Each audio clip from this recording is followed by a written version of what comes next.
Well, hello, my name is Stephen Fields. I'm the Communications Coordinator at the Windsor Essex Catholic District School Board. And throughout Black History Month, we are showcasing people associated with our school board, graduates, people who are currently working within our system, and community leaders who are doing their part to raise awareness about issues around equity and diversity. And joining us today is Miah-Marie Langlois. Miah, of course, is a graduate of Catholic Central High School. She is currently a member of the Team Canada women's basketball team, and she is working on a master's in innovation and entrepreneurship at Queen's University in Kingston, and she is also the assistant coach at the University of Toronto. Welcome, Miah. Thank you for having me. Yeah, thanks very much for being here. So obviously you're a very busy person these days. It sounds like you got a lot on your plate. And obviously you've been up to a lot since you graduated from Catholic Central. Just, kind of give us the Reader's Digest version there if you can sort of condense that in terms of, what year did you graduate from Catholic Central and what have you done since? Okay, so I graduated in 2008 from Catholic Central. I think Catholic Central is the epitome of diversity, and so big ups to them. They've really taught me a lot about multiculturalism. And then, I went to the University of Windsor and graduated in 2014. We won 4 championships while I was there. I made history individually by winning Defensive Player of the Year 3 times in a row, and then MVP at the national championships 3 times. So from there, I started my quest to play professional basketball. So I played Sweden for 1 year, and then I played in Russia for the last 5 years, in Siberia, actually. And in between all that, I was, representing Canada. So I went to several world championships. I went to the 2016 Olympics, some Pan Am Games that was actually held in Toronto in 2015. So that was an amazing experience to represent your country on your own home soil. And and then now here I am training back for the 2021 Olympics, but at the same time, trying to better myself by learning more for innovation and entrepreneurship and to hopefully contribute to changing the world. Good for you. Wow, that's a lot going on there. So, yeah, it sounds like that degree in innovation and entrepreneurship. That sounds very interesting. Sounds like perhaps maybe you're setting yourself up for maybe an alternative pathway for Oh, that yeah. when maybe basketball is over and you're looking to get into something else. What are you thinking about doing? Yeah, for sure. Being an athlete, that doesn't last forever. That does come with or ends with your youth. And I don't know. The point of the school was to learn how business works because, in all honesty, that's the way the world is. So I want to be able to learn the system, learn frameworks so I can, find that problem that needs to be solved and create some kind of solution and, make a business out of it to help other people at the end of the day. So I Certainly. don't know exactly what that is. I Sure. have a couple of ideas, Yeah. but learning all the tools that you need for that kind of toolkit, it's an amazing experience that I'm going through this year. I would expect that there's probably a lot of opportunities for you to bring those sort of two worlds together. I would think, just in terms of, the opportunities within the world of athletics as well as within the world of business and entrepreneurship as well. Yeah, for sure. There is a lot of opportunity. But the thing is, when you're a professional athlete and you play overseas for, like, I've been playing there for the last 6 years of my life, so I barely lived in Canada. Um, you focus so much on your skill to refine your craft, and you dedicate your life to it that you kind of miss other parts of life. So right now, as when I say it's an amazing experience because I'm going from one industry, sports, and I'm learning about another industry. And kind of like what you're alluding to, like there is a big component where I could combine the two, and that's the exciting part. So you touched a little bit on your experience at Catholic Central, and I think you referred to it as the epitome of diversity. What was your experience like there? Maybe if you can delve into that a little bit more as a Black student, as a young Black woman growing up here in Windsor, being in that school. What was the overall experience like from that perspective? Yeah. For sure. Like Windsor, I think you can even attest to it. It's a pretty multicultural city, probably one of the most in Canada, like shortly behind Toronto. Um, and there's a lot of Black history in Windsor. So being an inner city, at Windsor, there's a lot of different ethnicities. A lot of immigrants came. We had a ESL program. So there was constantly a diverse set of students in and out the program. And it allowed me to see how much of a positive influence and change that can be created within the system when everyone buys into it. You have, like, for example, like the teachers there, they were doing so much for the students for us to feel included. Even our principal, and mind you, I went to Catholic Central, a Catholic school. When it was Eid, which is a Muslim holiday, she would go on to PA Day and say, "Oh, happy Eid," acknowledging it and just wishing us a happy celebration. So when Mhm. you have the leader of your school showing how inclusive, and just her generosity of learning another culture and to make us feel as one, the students loved being there. I don't know one student that did not like Catholic Central. Mhm. And one of the things that so many people have talked to in the series of interviews that that we've done is hearing from people who have said that oftentimes as a student they didn't have many Black role models, that there weren't many people who looked like them who are teachers, and that's just a reality. But I just wonder, what your experience is like, whether it was teachers or not. Who did you have people when you were growing up who were Black role models for you, and if not, what was that like? Yeah, and I wish I could have said yes, but no, I didn't. My role model was my mother.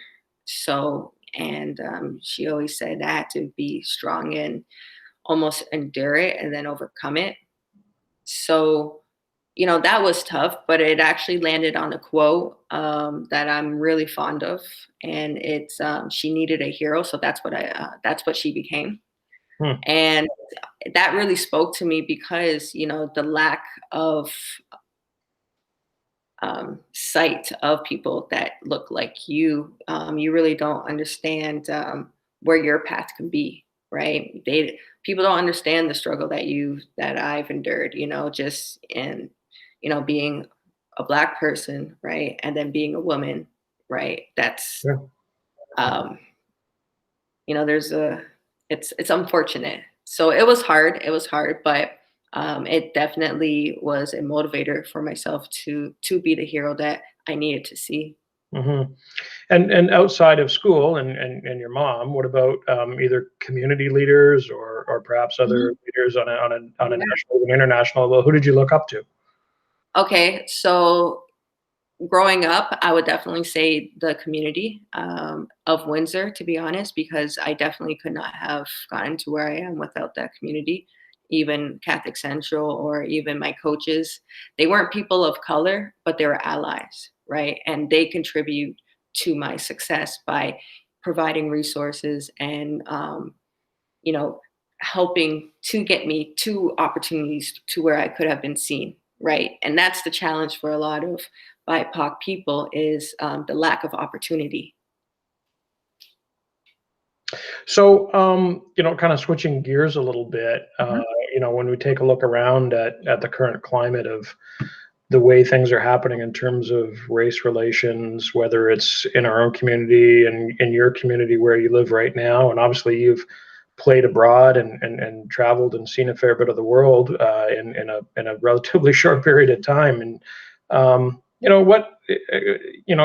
look specifically at south of the border. You take a look at what's happened with the Black Lives Matter movement and some of the things that have been said about police. How do you generally feel about the state of race relations, both here in Canada and kind of on an international level? Is there anything that troubles you, but what gives you hope? Well, I guess the things that, well, obviously the system troubles me. I think I hope a lot of people are aware of that now. Just even for example, like our Canadian criminal justice system, there's definitely an unbalanced ratio of imprisonment for Aboriginal people, and there's definitely a bias to refuse bail and all that, which means longer imprisonment, right? And when you do that to a person, I think we all during COVID kind of felt how that feels to be imprisoned, right? And we were at the luxury of our home. Now, try being in prison for even just a year in jail. What does that do to your psyche? What does that do to your mental state? How is that individual supposed to respond with resiliency when then there's another stigma casted upon them? Oh, they were in prison. Oh, they're indigenous. Oh, they're BIPOC, of course, right? So now Mhm. we're just like adding layers and layers and layers upon that. Mhm. So, when people say or they're in disbelief that there's racism in Canada, it's hard when it's within the system. And the thing is, another thing is just that, us as people, as community, as Canadians, we lose sight that this is not a short term fight, right? What we're doing right now, what we're enduring right now is for the future generations, just like our past generations have done for us, right? And, as much as we want equity right now at this minute, right, that's not the case. And change is only going to happen in small increments and it has to be continual. So, our job as a community, as people who want a better life for us and hopefully for the future generations to continue to move that needle in the right direction. Mhm.